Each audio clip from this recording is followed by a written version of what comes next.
नमस्कार, आपण पाहत आहात इंडियाचा आवाज न्यूज चॅनल. कोल्हापूर महानगरपालिका महापौरपदी रूपाराणी निकम, उपमहापौरपदी अक्षय जरग. तब्बल 6 वर्षांनंतर प्रशासकीय पर्व संपुष्टात येत आज महापौर पर्वाला सुरुवात झाली.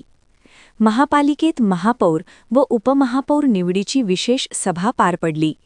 यावेळी महायुतीच्या सर्व नगरसेवकांनी भगवे फेटे परिधान करून तर महाविकास आघाडीच्या नगरसेवकांनी गांधी टोपी घालून सभागृहात आगमन केले.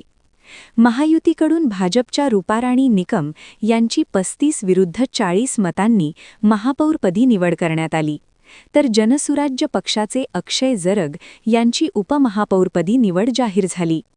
जिल्हाधिकाऱ्यांच्या हस्ते दोघांनाही पुष्पगुच्छ देऊन शुभेच्छा देण्यात आल्या. निवडीची घोषणा होताच महापालिकेबाहेर कार्यकर्त्यांनी हलगीच्या तालावर गुलालाची उधळण करत भगवे झेंडे फडकावत जल्लोष केला. संपूर्ण परिसर उत्साहाने दुमदुमून गेला. महापौर रूपाराणी निकम यांनी पहिल्याच प्रतिक्रियेत कोल्हापूरचा सर्वांगीण विकास हाच माझा एकमेव अजेंडा असेल असे स्पष्ट केले.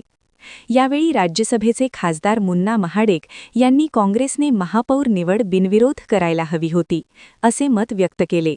मात्र महायुतीच्या जाहीरनाम्यानुसार शहराचा विकास करण्यात येईल असा विश्वासही त्यांनी व्यक्त केला.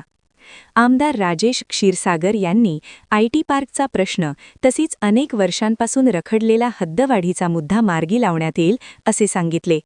यावेळी शिवसेनेचा महापौर होणार नाही असे बंटी पाटील यांनी म्हटल्याच्या प्रश्नावर मात्र क्षीरसागर यांनी उत्तर देणे टाळले.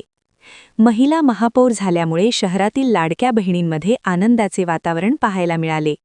निवडीनंतर डॉक्टर बाबासाहेब आंबेडकर यांच्या प्रतिमेस पुष्पहार अर्पण करण्यात आला. त्यानंतर छत्रपती शिवाजी महाराज चौकात घोषणाबाजी करत पुतळ्यास पुष्पहार अर्पण करण्यात आला व महापौर रूपाराणी निकम यांची भव्य मिरवणूक काढण्यात आली. अशाच ताज्या आणि विश्वसनीय बातम्यांसाठी आपण पाहत रहा इंडियाचा आवाज न्यूज चॅनल. लाईक करा, सबस्क्राईब करा आणि शेअर करायला विसरू नका.